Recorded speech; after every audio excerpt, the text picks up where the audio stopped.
O seguinte documento é uma revisão do artigo em 7 de janeiro de 2030, SCP-6000. SCP-6000 apareceu pela primeira vez em 21 de dezembro de 2030. Imagens de satélite em tempo real da floresta amazônica repentinamente exibiram uma anomalia visual significativa, e uma equipe de reconhecimento da Fundação foi enviada para inspecionar a área. SCP-6000 é uma extrusão dimensional massiva na floresta amazônica, no Brasil. SCP-6000 representa o maior portal de transporte classe W, coloquialmente conhecido como o Caminho. SCP-6000 atualmente mede 19 km de seu ponto nordeste a sudeste. A área diretamente afetada pela presença de SCP-6000 é significativamente maior, e o perímetro de segurança temporário foi estabelecido ao redor da área com um diâmetro de 8 km, designado Zona de Exclusão. SCP-6000 está crescendo a uma taxa instável. Sua presença tem um efeito adverso na vida vegetal e animal na zona de exclusão. O grau desse efeito, junto com o tamanho da própria zona de exclusão, aumenta proporcionalmente com o SCP-6000. Resumo do evento. Grande anomalia visual e espacial de 0,5 km de comprimento, assemelhando-se a um rasgo iridescente no espaço. Flora e fauna próxima alterada em forma, cor, composição e tamanho, aumentando em alteração pela proximidade com a anomalia. A vigilância visual de longo alcance sugere que se trata de um caminho que leva à biblioteca, mas significativamente maior que qualquer outro encontrado anteriormente. É necessária confirmação física. Uma equipe de contenção imediata e destacamento especializado de MTF Sigma 3 foi enviada ao local. Sabe a equipe que foi enviada para a área de SCP-6000? Bom, a comunicação da equipe de reconhecimento de 3 homens cessou após esta transmissão. Uma equipe RESCON e uma equipe de bombeiros da MTF Sigma 3 bibliógrafos foram imediatamente implantados no local. Eles encontraram o equipamento e suprimentos da equipe de vigilância, mas nenhum dos 3 membros.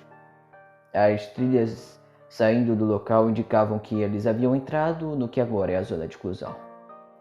Enquanto procuravam pela equipe de reconhecimento desaparecida, o pessoal descobriu os cadáveres de 2 indivíduos desconhecidos vestidos com túnicas ao pé de um círculo ritual taumatúrgico. No centro do círculo estava SCP-6000-A, enrolado em um estado de coma. A entidade foi rapidamente transportada por helicóptero para a contenção na instalação 57. SCP-6000-A é um organismo semiofídico sapiente descoberto dentro da zona de exclusão durante o reconhecimento inicial de SCP-6000. Foi encontrado em estado de coma, rodeado por cadáveres humanos. A conexão de SCP-6000-A com SCP-6000 está sob investigação. SCP-6000 conecta a realidade básica com o local extradimensional, conhecido como Biblioteca do Viajante.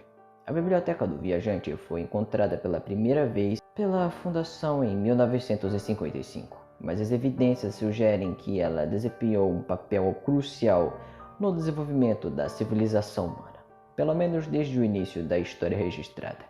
A Biblioteca do Andarilho, designada NX-001, é um espaço extradimensional composto por uma enorme biblioteca de tamanho e limites pouco claros que contém uma quantidade potencialmente infinita de livros, tratados, ensaios e outras formas de mídias e conhecimento. Sua coleção supostamente cobre a soma de todos os conhecimentos, mas com um foco específico em elementos de taumaturgia e magia. A biblioteca é mantida por bibliotecários, entidades que variam em tamanho e forma, mas são tipicamente humanoides, fortemente modificados e especializados para o serviço e proteção de NX-001. Quem infringir as regras da biblioteca está sujeito a ser transformado em bibliotecário. Para saldar suas dívidas, esse destino se abateu sobre vários funcionários da Fundação. NX001 está intimidamente conectado ao grupo de interesse 014, a Mão da Serpente. São conhecidos por usar a biblioteca como um ponto de encontro e preparação para as operações devido à relativa segurança que oferece.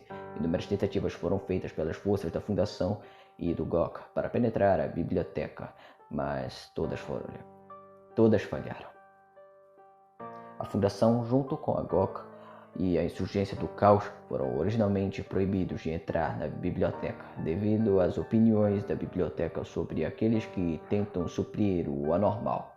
Mas nos últimos anos, relaxou sua postura. A diretora do site 19, Tiltamous, teve ampla experiência com a biblioteca do Andarilho e a Mão da Serpente como uma entidade do tipo azul, e deu várias instruções de segurança sobre o assunto.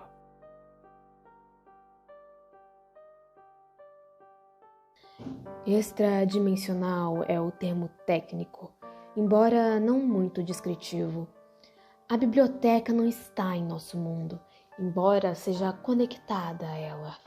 Você o alcança por meio de caminhos. Os caminhos são uma rede de... basicamente portais mágicos que o levam de um lugar a outro.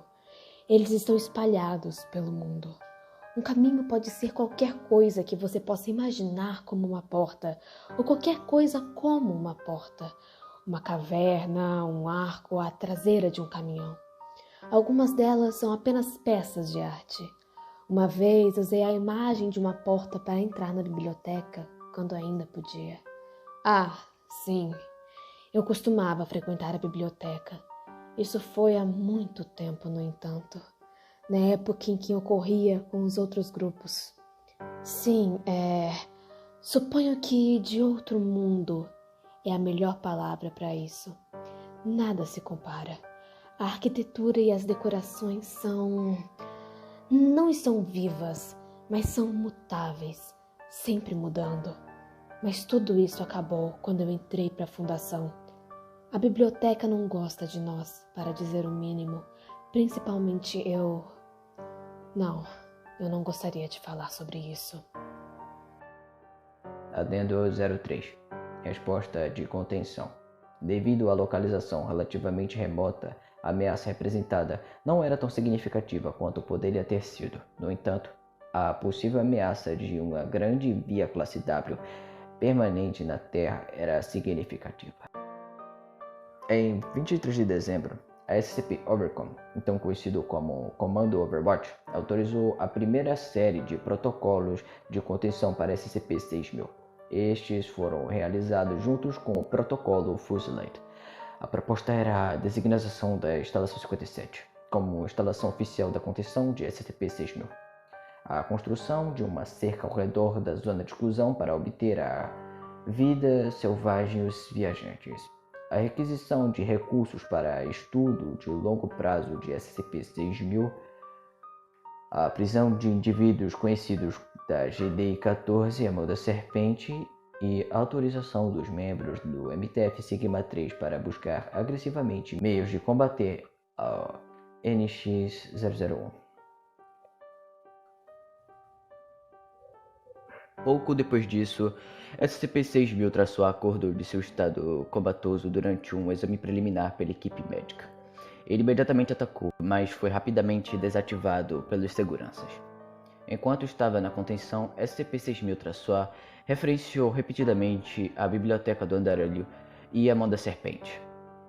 Devido ao seu status como pessoal sênior com mais experiência em relação ao NX-001, a diretora Mouse foi autorizada a realizar entrevistas investigativas acompanhadas por guardas armados para tentar obter informações sobre o assunto.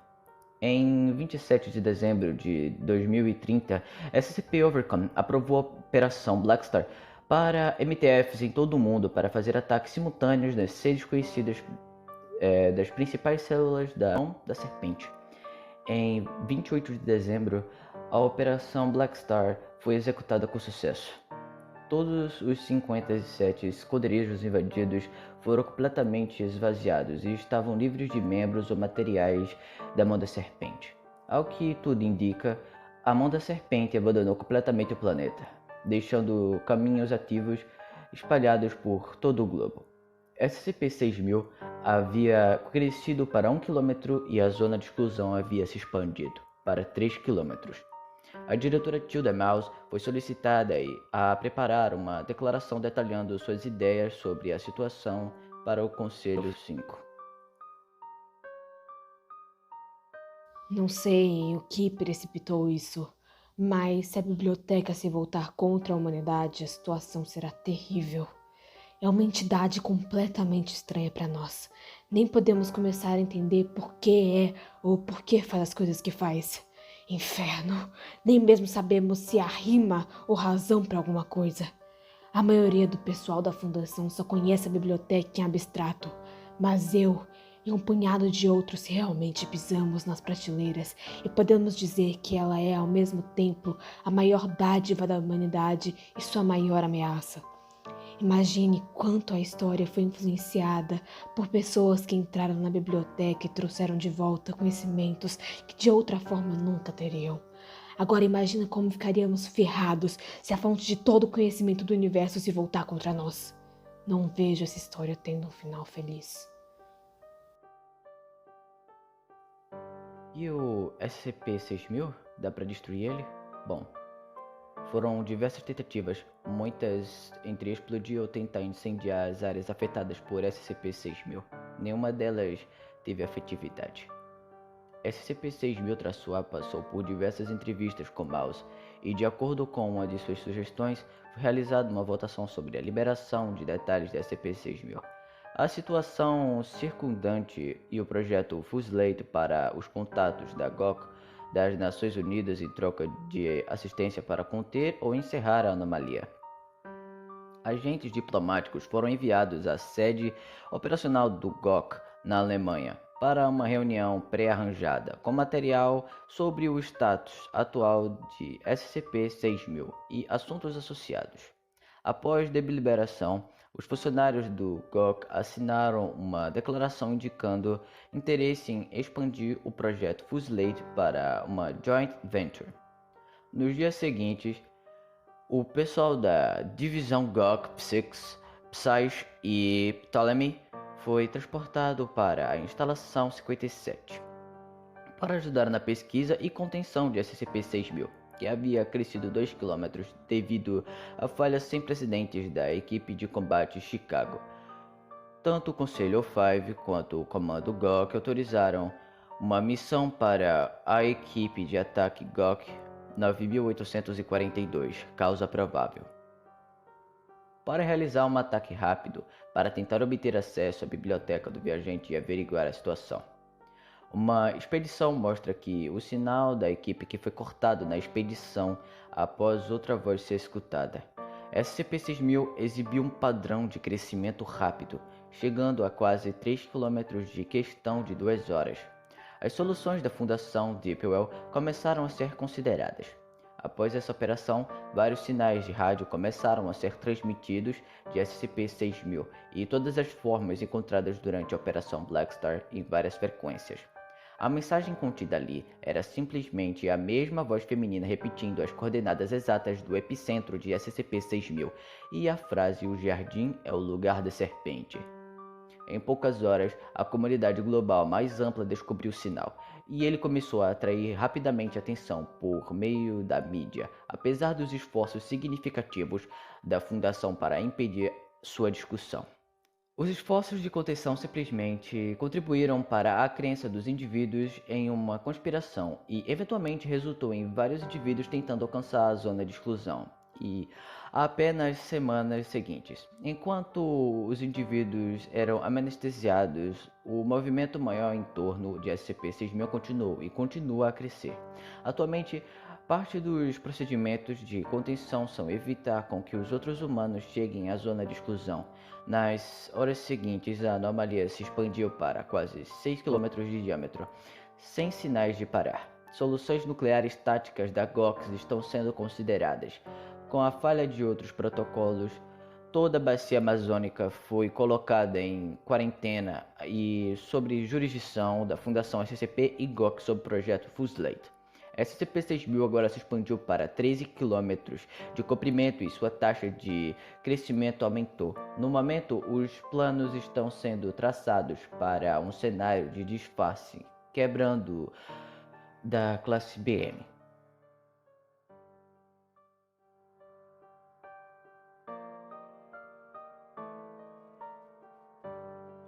A contenção de SCP-6000 falhou.